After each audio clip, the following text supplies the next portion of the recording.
sampai hari ini, hari Minggu ini, di minggu yang pertama di bulan Mei, saudara-saudara dan saya masih diberikan kesempatan untuk datang di rumah Tuhan ini beribadah, memuji dan memuliakan Tuhan. Jangan setiap minggu kita merasa ini rutinitas, jangan. Tapi biarlah setiap hari Minggu itu merupakan kairos, kesempatan. Karena belum tentu minggu depan, minggu yang kedua di bulan Mei ini saudara, bahkan saya bisa memasukinya, belum tentu. Selalu berpikir kalau beribadah ini minggu terakhir bagi kita. Amin. Supaya kita sungguh-sungguh. Jangan berpikir minggu kedua Mei nanti saya masih bisa ibadah. Belum tentu saudara. Jadi setiap beribadah hari Minggu itu berpikir ini hari Minggu terakhir kita beribadah. Itu bukan doa supaya kita mati minggu depan, bukan. Tapi itu memberikan kepada kita disiplin hati jemaat di hati kita untuk sungguh-sungguh menikmati hadirat Tuhan seperti pujian tadi. Amin. Ya, kadang-kadang kita datang ke gereja, nyanyian begitu bagus dipersiapkan oleh liturgos WR, tapi kita nyanyi slowly, bahkan tidak masuk di dalam hati. Ketika saudara tepuk tangan itu jangan berpikir ini untuk orang di sekitar saya. Ketika saudara tepuk tangan itu saudara berpikir sedang bertepuk tangan di tahta kemuliaan Kristus. Ketika saudara ngantuk, saudara juga ngantuk di hadapan hadirat Kristus. Jadi harus ingat, jangan ngantuk. Persiapkan diri sebaik-baiknya supaya ketika kita menyembah Tuhan itu segenap kekuatan, segenap hati, segenap pikiran, segenap dipersembahkan untuk Tuhan. Ini sikap beribadah yang benar. Amin. Amin. Amin.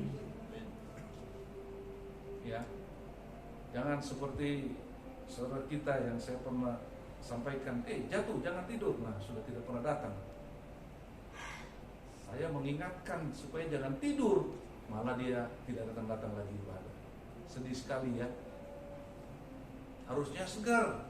Kalau perlu minum kopi Arabusta, Arabica dan Robusta, campuran blend mix yang enak, sehingga waktu ibadah benar-benar hati kita tuah. Amin, saudara. Amin. Ya, usahakan kita beribadah itu dengan sukacita, dengan semangat hati yang berkobar-kobar dan jiwa yang berkibar-kibar. Amin, saudara. Amin. Luar biasa. Hari ini khotbah seri yang keberapa? Haleluya. Puji Tuhan.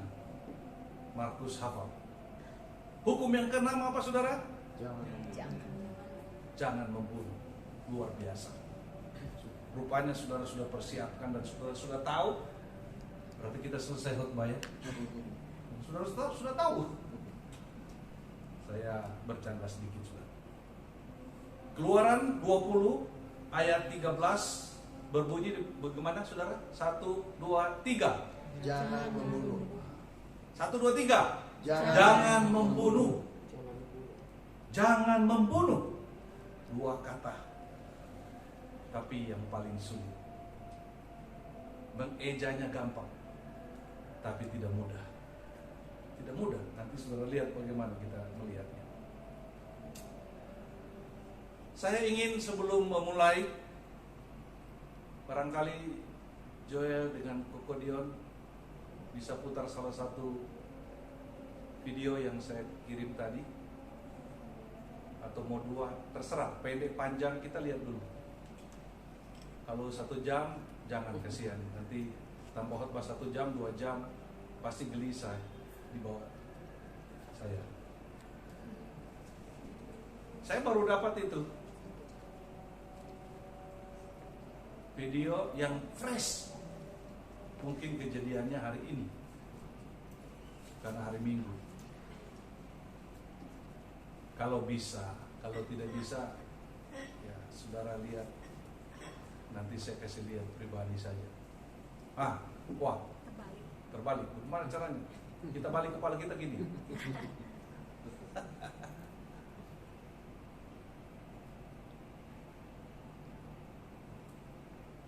Yang ahli IT mungkin, Dion. Saya juga jadi miring begini ya. Itu dia yang di dalam. Saudara sabar ya. Ini film fresh. Tidak pakai tiket.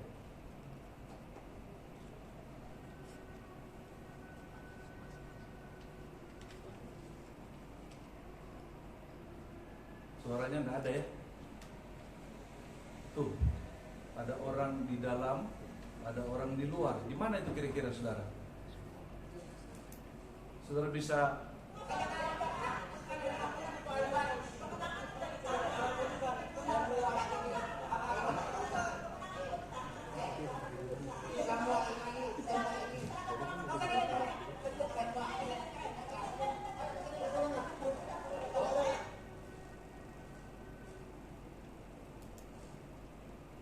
Nah, ini yang bagus barangkali. Gimana ini saudara? Di dalam mana ini? Gedung gereja. Gedung apa? Gereja. Ah, gedung gereja ya. Satu poin kita dapat. Apa yang terjadi? Nuh, ada darah Yesus di situ. Nuh.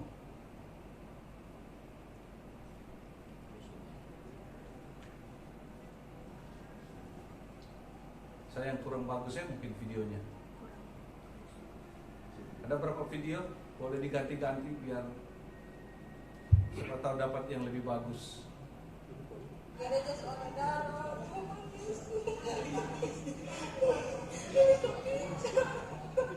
Oh, di Sulawesi ya? Kasihan Tuhan, tolongin.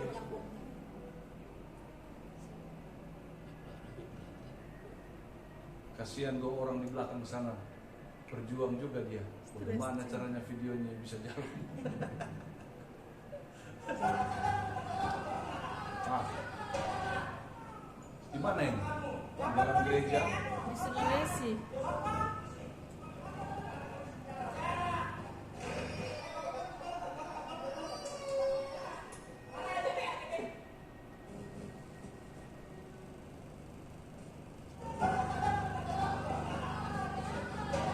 Oi. Nah, itu. Dipukul.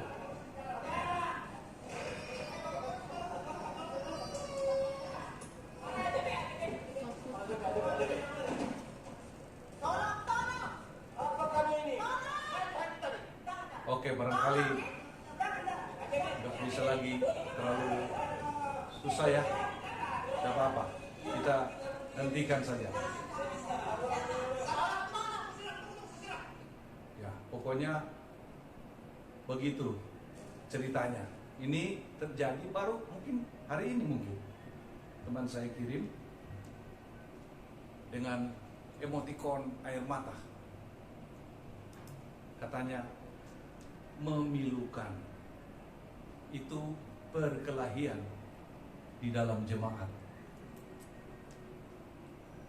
Perkelahian di dalam jemaat satu gereja. Sampai ada pukul-pukulan. Gereja pecah kacanya dan lain-lain. Saya tidak tahu bagaimana jalan ceritanya ini, tetapi itu menurut kawan saya terjadi perkelahian di dalam jemaat hari ini. Saudara-saudara, menyedihkan, memalukan, dan memilukan. Kalau kita sebagai orang Kristen, murid Kristus melakukan hal ini. Karena orang Kristen hidup bukan di ruang hampa. Justru kita diutus di dalam dunia ini yang penuh dengan manusia yang belum mengenal Kristus. Jadi bagaimana mungkin seperti yang kita bahas dari hukum 1, 2, 3, 4, 5 bisa menjadi saksi bagi orang di dunia ini kalau orang yang dipercayakan untuk menjadi saksi itu melakukan yang sebaliknya seperti yang kita saksikan hari ini. Kebencian, kemarahan, pemukulan, bahkan pembunuhan itu sudah tidak menjadi sesuatu yang asing di dalam gereja, bahkan benar-benar ini sesuatu yang menyedihkan sekali. Saudara-saudara, itulah dunia yang telah jatuh di dalam dosa. Kita bisa melihat ada begitu banyak orang-orang yang hidup dalam kemarahan, kebencian, yang pada akhirnya melahirkan pembunuhan yang sadis. Ada berapa banyak manusia yang terbunuh selama bumi ini ada? Sangat banyak, saudara-saudara. Bagaimana Pol Pot membunuh orang Kamboja? Mungkin ada 2-3 juta orang. Bagaimana Hitler membunuh orang Yahudi 6 juta orang. Bagaimana Mao Zedong membunuh jutaan orang. Saudara-saudara, ini sesuatu yang sangat mengerikan. Belum kalau kita melihat lagi terorisme. Mereka mengatakan mereka melakukan pembunuhan demi misi yang sakral, demi Tuhan, demi Allah. Mereka tidak segan-segan. Tadi di Instagram saya lihat kelompok kriminal bersenjata yang ada di Papua itu bagaimana menembak sesamanya di sana dengan sadis sekali, saudara-saudara. Saya tidak sanggup lihat video itu. Saya mau menangis melihat seorang manusia dikelilingi oleh sejumlah orang dan ditembak perlahan-lahan berkali-kali.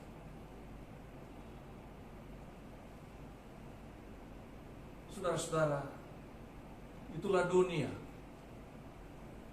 Belum lagi, saudara-saudara, orang-orang yang terbunuh karena aborsi. Aborsi di seluruh dunia ini mungkin setiap hari ada ribuan bahkan ratusan ribu janin yang dibunuh. Belum lagi berbicara tentang perang, perampokan, dan lain-lain, saudara. Saudara-saudara, yang mengerikan sekali adalah orang-orang yang merasa diri benar ketika membunuh. Mereka mengatakan karena mereka sedang menjalankan misi suci dari Tuhan Sang Pencipta. Saudara percaya itu misi suci? Kapan Allah memberikan surat tugas menjadi algojo untuk membunuh, untuk menghabiskan orang yang tidak sejalan dengan kita? Roma 12 ayat 19 bilang apa, saudara? Adakah satu manusia atau sekelompok manusia yang berani mengatakan dia sedang menjalankan misi Tuhan untuk membunuh orang-orang yang tidak sejalan dengan pemikirannya atau keyakinannya? Roma 12 ayat 19 mengatakan apa, saudara? Ada yang mau baca? Saudara-saudaraku yang kekasih, janganlah kamu sendiri menuntut pembalasan, tetapi berilah tempat kepada murka Allah, sebab ada tertulis, pembalasan itu adalah hakku. Akulah yang akan menuntut pembalasan, firman Allah, firman Tuhan. Amin, saudara. Roma 12 ayat 19, tidak pernah Tuhan itu memberikan otoritas atau surat kuasa manusia di bumi ini jadi algojo untuk saling membantai, membunuh, menghabiskan. Tidak ada, saudara. Itu hanya omong kosong. Hanya nama Tuhan yang dipakai untuk memuaskan nafsunya untuk membunuh. Jadi terorisme dari manapun datangnya adalah tindakan iblis, tindakan syaitan, jurik, dan lain-lain sebagainya. Tidak ada itu, tidak dibenarkan. Itu sebabnya seluruh umat manusia yang beragama maupun yang tidak beragama harus kembali pada hukum yang keenam yang Tuhan tuliskan dan berikan kepada Nabi Musa. Mau dia beragama, mau dia tidak beragama, dia harus tunduk total pada hukum keenam ini. Karena semua percaya apa yang Tuhan perintahkan itu mutlak benar, harus benar, tidak bisa ditolak oleh siapapun. Termasuk terorisme yang suka membunuh itu, di dalam hati kecilnya juga tidak ingin dia dibunuh. Tidak mungkin dia ingin dibunuh. Kemarin kita sudah bahas Matius 7 ayat 12. Segala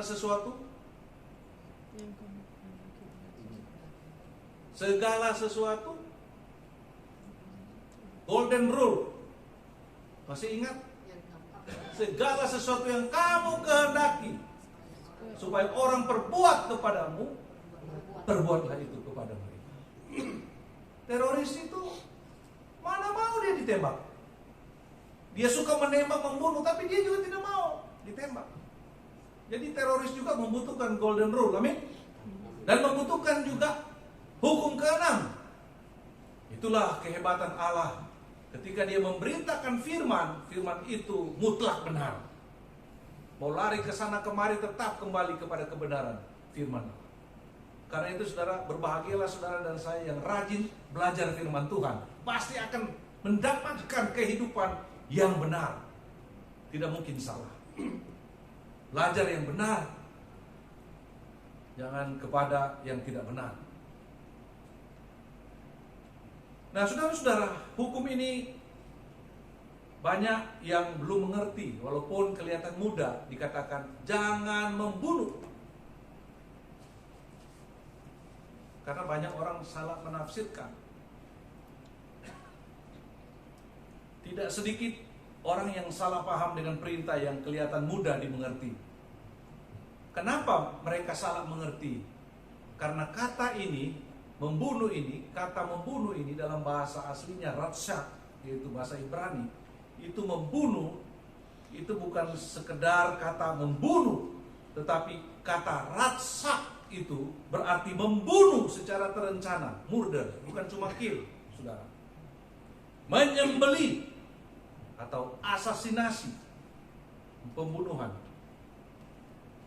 Jadi bentuk-bentuk dari kata ratsyak ini, saudara-saudara, itu membunuh secara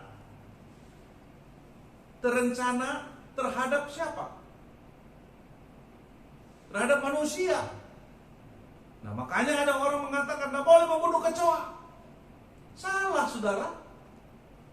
Ada agama tertentu yang memang tidak mau membunuh kambiang. Padahal kambiang enak di sate. Nah, mereka tidak mau makan. Tapi mereka bikin sate juga, tapi dari gluten. Itu artinya apa? Sebenarnya pingin, mau sate cipto. Sate apa lagi Pak Surya? Yang enak itu. Ini harus dilanjutkan ini. Tapi apa? Mereka tidak mau mengakui kalau mereka itu ingin, tapi mereka tidak mau karena ada yang dibunuh. Sudah langsung mengerti dulu ini. Nanti kita jelaskan, saya jelaskan sebentar bagaimana itu maksudnya. Ada teman saya lihat ada babi ibu, terenak babi ibu, bilang aduh sedih ya. Saya bilang kenapa sedih? Kasihan binatang dibunuh. Loh, Tuhan ciptakan binatang itu apa? Dimakan. Dimakan. Kalau dulu bugem itu, babi itu haram. Sekarang harum. Enak. Enak, lihat, dengar, enak. Terlambat dia, coba kalau dari dulu ya. Jadi kalau kita salah mengerti kata ini, maka semua tidak boleh dibunuh.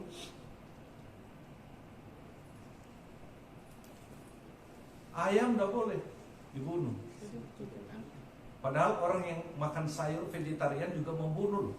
Karena tumbuhan itu makhluk hidup. Kalau dia tidak hidup, dia tidak bisa tumbuh. Betul tidak? Suruh makan saja itu kayu yang sudah ini. Tapi itu kayu juga dari pohon hidup dulu itu. Jadi nggak ada yang bisa dimakan kalau begitu. Bahaya kalau tidak mengerti kata ini. Amin, saudara? Amin. Jadi Ratsak itu membunuh secara terencana terhadap manusia. Manusia.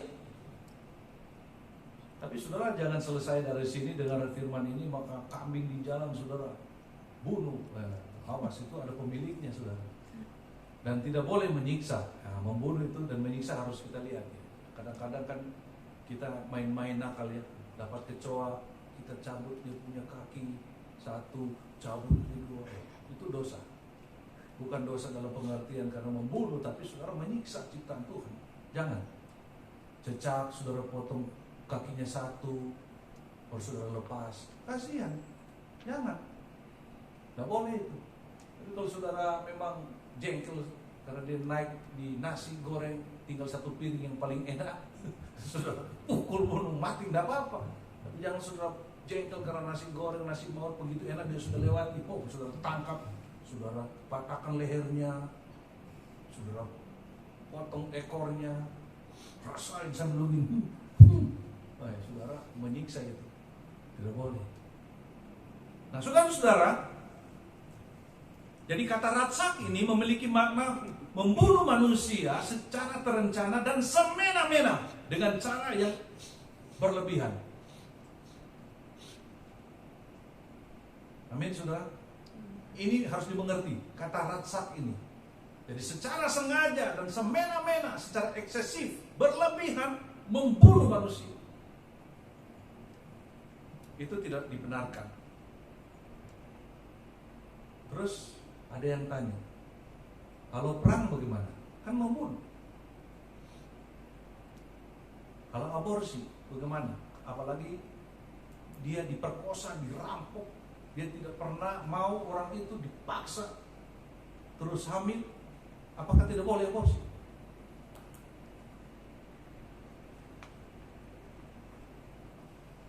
Eutanasia boleh nggak? Mati enak, maksudnya dicabut alat-alatnya.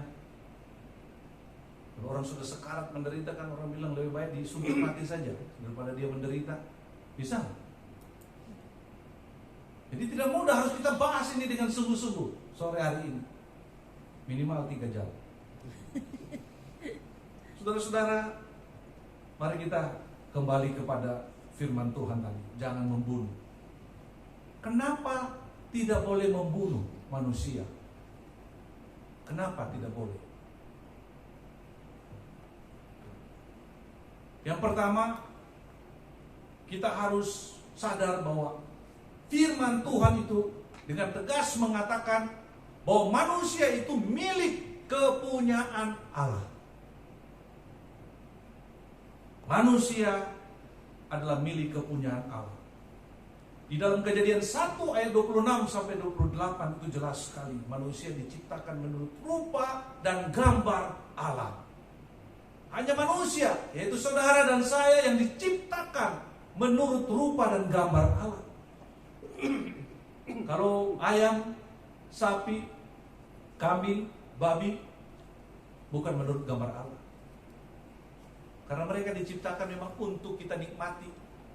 Jadi jangan saudara merasa berdosa kalau saudara makan babi. Saudara rugi besar. Karena di dalam daging babi itu mengandung kenikmatan yang luar biasa. Apalagi BPK, Sukadami, babi hong. Orang bilang ada omega 3 di sana. Bisa bikin pintar. Kalau tukang lupa-lupa itu makan babi bagus sudah. Jadi segar.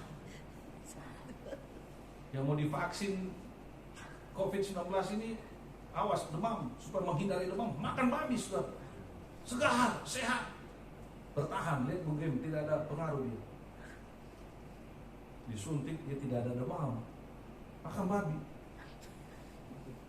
Nah, Tuhan ciptakan semuanya itu untuk kita. Masa nggak bisa dimakan? Masa sayang? Dia tidak ada gambar Allah di sana. Jadi kalau dia dibunuh untuk dinikmati, dimakan, itu memang Tuhan ciptakan. Karena manusia diciptakan sesudah semuanya itu ada. Amin, saudara? Amin. Makan. Jangan pilih-pilih makanan supaya sehat.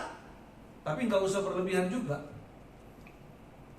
Jadi manusia itu adalah milik kepunyaan Allah karena Tuhan menciptakan manusia itu menurut rupa dan gambar Allah. Begitu mulia, ada gambar Allah di dalamnya. Itu sebabnya kalau kita mengerti kenapa Kain itu setelah dia bunuh Habel, Kain bilang, apakah aku penjaga adikku? Tuhan bilang, darah adikmu itu berseru-seru kepadaku. Darah berseru-seru artinya ada roh Allah di sana. Ada gambar Allah yang tidak bisa dibunuh di sana. Orang yang membunuh manusia itu akan gelisah seumur hidup. Tidak mungkin dia bisa tenang seumur hidup. Karena yang dia bunuh itu adalah gambar Allah. Jadi manusia adalah milik kepunyaan Allah. Bahkan di dalam Kejadian 2 ayat 7 kalau kita baca, apa dikatakan di sana? Bisa Markus bacakan? Kejadian 2 ayat 7. Kejadian 2 ayat 7. Ketika itulah Tuhan membentuk manusia itu dari debu tanah dan menghembuskan nafas hidup ke dalam hidungnya. Demikianlah manusia itu menjadi makhluk yang hidup. Coba saudara perhatikan ayat ini. Sudah jadi bentuk manusia, dibuat dari debu tanah, amin. Amin. Tapi apakah dia sudah jadi manusia sejati? Belum. Pada waktu kapan dia menjadi manusia sejati? Ada nafas. Pada waktu Tuhan Allah menghembuskan nafasnya, manusia itu hidup. Jadi manusia itu milik kepunyaan Allah jelas sekali. Di dalam manusia, di dalam kita ini ada nafas Allah, roh Allah yang Tuhan taruh. Dan itu milik kepunyaan, bukan milik kepunyaan manusia yang lain. Jadi nggak bisa saudara kita membunuh, menghabiskan orang lain. Itu bertentangan. Dan itu kita merampas harta milik kepunyaan Allah. Itu mencuri kemuliaan Allah. Dan itu menghancurkan reputasi Tuhan. Hidup manusia yang diciptakan Allah itu adalah sakral. Itu poin yang kedua. Manusia itu begitu sakral, begitu kudus. Karena ada gambar Allah di dalamnya, maka manusia itu milik Allah yang kudus. Itu sebabnya hati-hati kita memperlakukan orang. Kadang kita ini memang manusia jatuh dalam dosa, begitu mudah meremehkan sesama manusia. Kita senang kalau melihat orang yang ganteng, yang cantik. Kalau kita melihat orang yang tidak ganteng, tidak cantik, langsung kita tidak suka. Hati-hati saudara. Di dalam manusia itu, di dalam diri manusia itu, mau gagah, mau tidak cantik, biasa-biasa saja, di situ adalah kemanusiaan yang Tuhan taruh adalah begitu sakral dan kudus, karena dia adalah gambar Allah. Kenapa sampai bisa kita katakan manusia itu begitu sakral dan kudus? Karena dia diciptakan oleh Tuhan. Dari mana kita tahu? Bagaimana perkataan Tuhan Yesus ketika dia mengatakan satu orang bertobat, seluruh malaikat di surga berapa? Satu orang bertobat, artinya satu orang tidak masuk ke neraka, itu seluruh penghuni surga bersorak-sorai. Berarti nilai manusia begitu sangat berharga. Perhatikan Tuhan Yesus kasih perumpamaan tentang domba, 100 domba. Berapa yang hilang? 99? 1. 99 diapain? Ditinggalkan. Kalau dunia ini, kalau pendeta dunia sekarang apa? Terbalik. Mengejar jumlah. Satu, apalagi miskin, gak perlu dicari. Masih ada 99 jemaat El Gibor. Satu pergi-pergi. Saya bilang saya bergembala, saya masih berdoa untuk beberapa orang yang sudah meninggalkan El Gibor. Saya doakan sampai hari ini.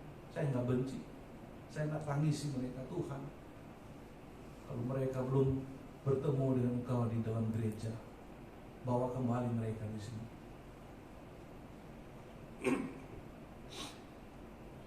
Sekarang 99, apalagi yang gemuk-gemuk, yang sukses-sukses, wah, yang satu itu mau mati-matilah.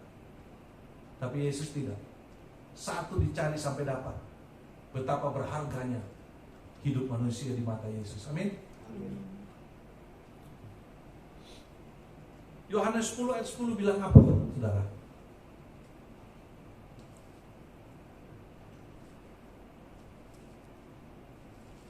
Kita lihat Yohanes 10 ayat 10.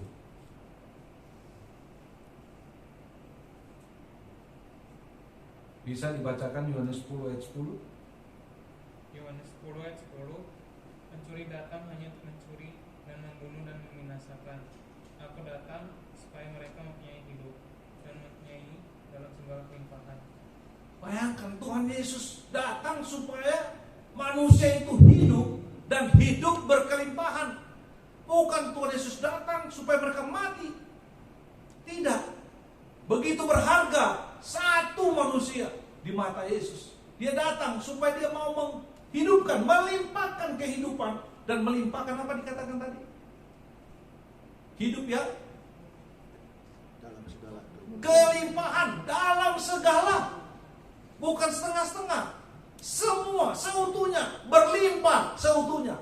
Berlimpah seutuhnya. Itu tujuan Yesus datang, untuk memberikan kehidupan. Betapa berharganya manusia. Gak boleh dibunuh.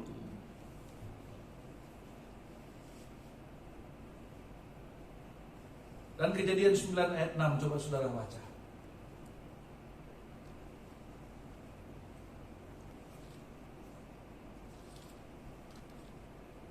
Kejadian 9 ayat 6.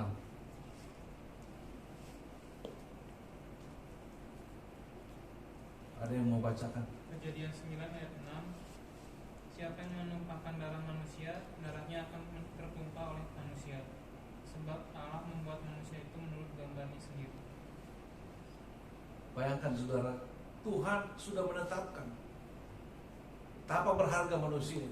Siapa yang menumpahkan darahnya, maka darahnya akan tertumpah oleh manusia. Karena apa? Karena manusia itu menurut gambarnya. Jadi kalau kita melihat sesama manusia itu, kita harus lihat itu ada gambar Tuhan di sana, gambar Allah di sana. Harus dihormati, harus disayangi, harus dikasihi, harus diperlakukan seperti Allah memperlakukan kita. Itu sebabnya jangan membunuh.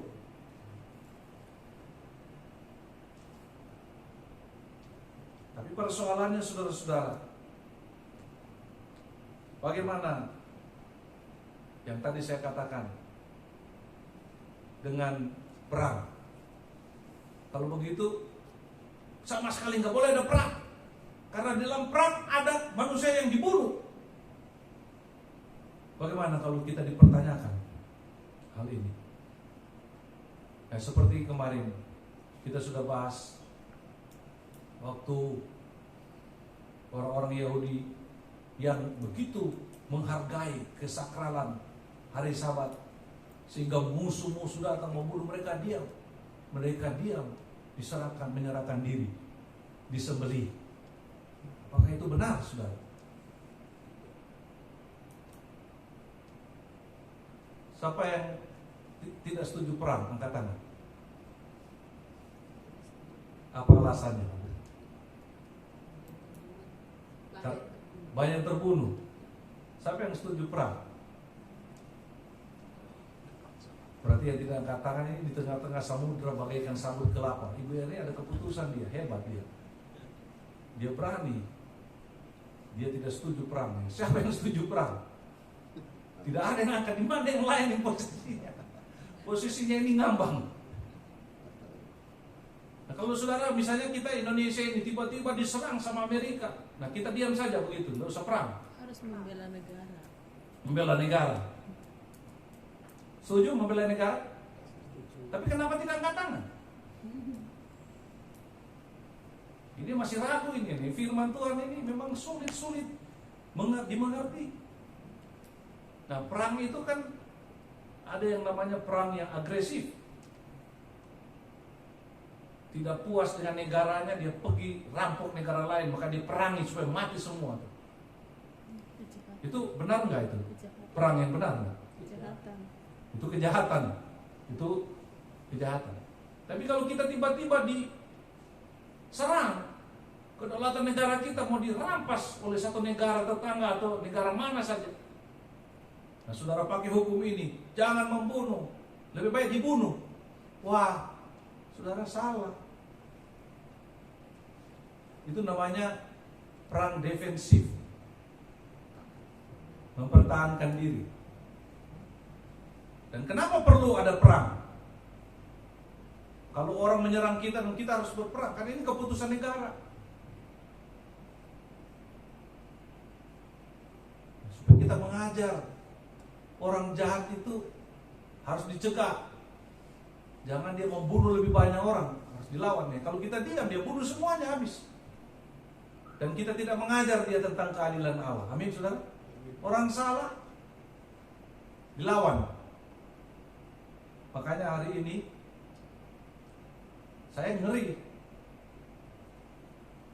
Walaupun memang harus terjadi itu di Papua. Kalau tidak dikirim tentara sama pemerintah, habis semua mereka nanti bunuh itu orang-orang di sana. Dan menyiksa begitu mengerikan sekali. Jadi terpaksa harus dikirim. Tetapi pendekatannya harus tetap ada pendekatan kemanusiaan dan kesejahteraan. Tidak boleh membasmi dengan kebencian dan kemarahan. Tapi bagaimana mencegah sementara ini, tetapi sambil terus jalan membujuk, membuat mereka sejahtera. Ini cara-cara Kristiani. Amin, saudara. Bukan karena orang bersalah kita marah, kemarahan itu keliru, membalas kejahatan dengan kejahatan. Tapi kita mau menunjukkan bahwa kejahatan itu bertentangan dengan sifat Allah, maka perlu untuk dicegah, perlu untuk dilawan. Nah, itu harus ada motivasi atau pemikiran di balik itu. Hukuman itu kan perlu untuk supaya apa? Hukuman perlu karena hukum itu perlu. Kalau nggak ada hukum, bagaimana jadinya? Kacau. Hukuman itu perlu untuk menunjukkan keadilan. Tapi hukuman itu jangan sampai di situ saja berhenti. Hukuman itu harus menjadi obat. Supaya dengan cara itu orang sadar kembali ke jalan yang benar. Ini penting sekali. Jadi bukan membasmi, istilahnya sampai ke akar-akarnya, dan kita puas, kita merasa menang. Gak bisa. Keyakinan iman itu di dalam otak, di dalam hati itu tidak bisa dibasmi. Tetap masih ada. Tapi kalau kita bisa mengasihi dengan kasih yang Tuhan Yesus ajarkan, orang itu bisa buang keyakinan yang jahat di dalam pikiran dan hati. Tapi kalau kekerasan dengan kekerasan gak bisa menyelesaikan. Hari ini bisa selesai. Anggap saja semua itu orang teroris mati semua. Kira tidak akan muncul lagi teroris baru. Karena yang sejiwa dan sepikiran dengan yang mati itu masih ada. Masih ada, tidak bisa. Itu sebabnya Tuhan mengajarkan, kasihilah sesama manusia seperti dirimu sendiri. Kita harus cari akar persoalan. Kenapa mereka jadi teroris? Kenapa mereka menjadi radikalis? Tetapi ini ada upaya-upaya yang harus diusahakan. Kalau negeri ini mau aman, bukan pendekatan militer semata-mata, tapi harus pendekatan kemanusiaan dan kesejahteraan. Itu berjalan bersama-sama sehingga membuat seluruh rakyat Indonesia menikmati kesejahteraan. Jadi menarik sekali hukum yang keenam ini. Hukum yang keenam ini bagaimana persepsinya Yesus? Apakah sampai hanya pada pembunuhan fisik yang dimaksudkan di sini? Pembunuhan psikis. Mari saudara lihat Matius 5 ayat 21 sampai 22. Matius 5 ayat 21 sampai 22.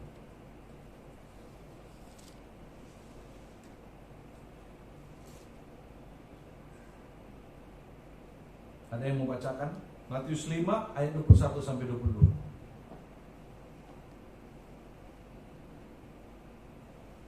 Matius 5 ayat 22. 21 sampai 22. Kamu telah mendengar yang difirmankan kepada nenek moyang kita, jangan membunuh. Siapa yang membunuh harus dihukum. Tetapi aku berkata kepadamu, setiap orang yang marah terhadap saudaranya harus dihukum. Siapa yang berkata kepada saudaranya kafir harus dihadapkan ke mahkamah agama, dan siapa yang berkata jahil harus diserahkan ke dalam neraka yang menyalanya. Perhatikan, Tuhan Yesus memandang hukum keenam ini lebih dalam lagi. Jadi bagi Tuhan Yesus itu, membunuh itu bukan sekedar membunuh fisik, tapi membunuh karakter orang, membunuh reputasi orang, membunuh perasaan orang, membunuh karya-karya orang, membunuh hal-hal yang ada pada orang itu. Itu juga masuk dalam hukum yang keenam. Marah dalam pengertian bukan marah seperti Yesus marah kepada orang-orang yang berbuat jahat, tapi marah di sini adalah yang tidak punya dasar. Kita marah, kita memarahi.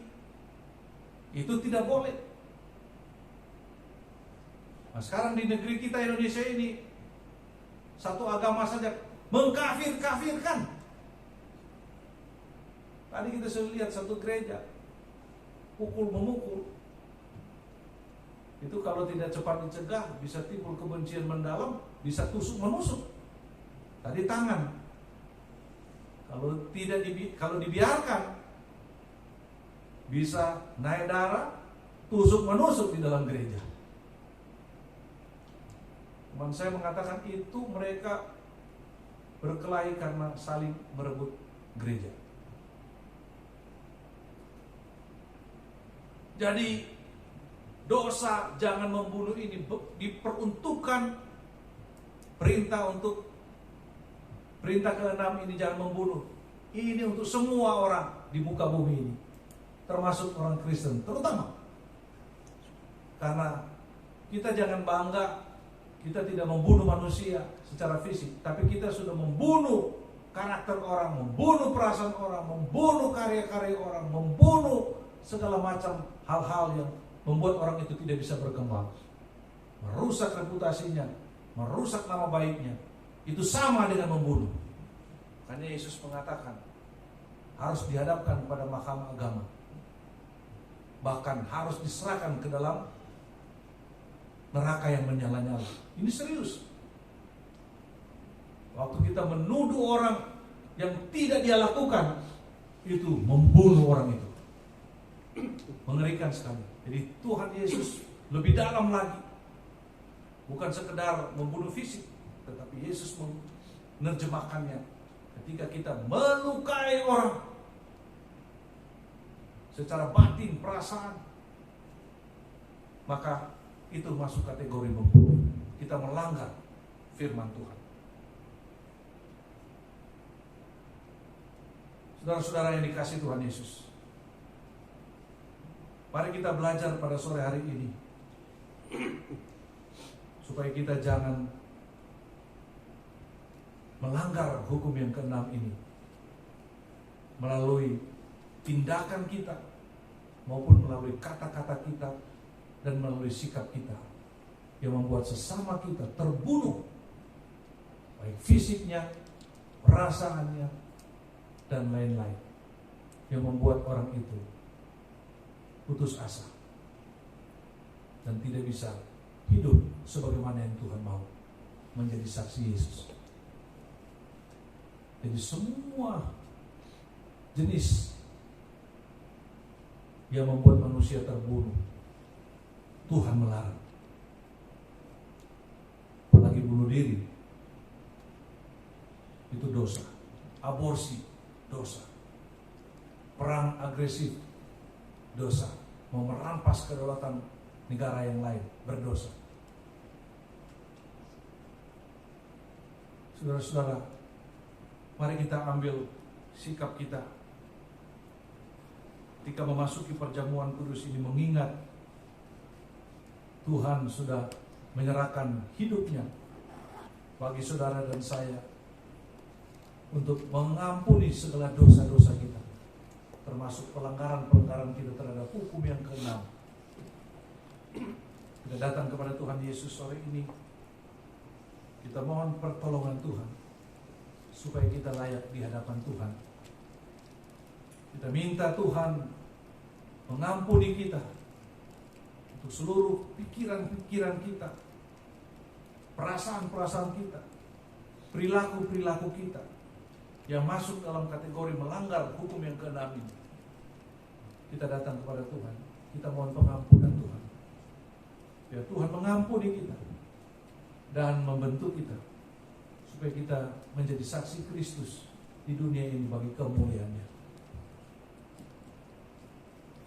Mari kita berdoa.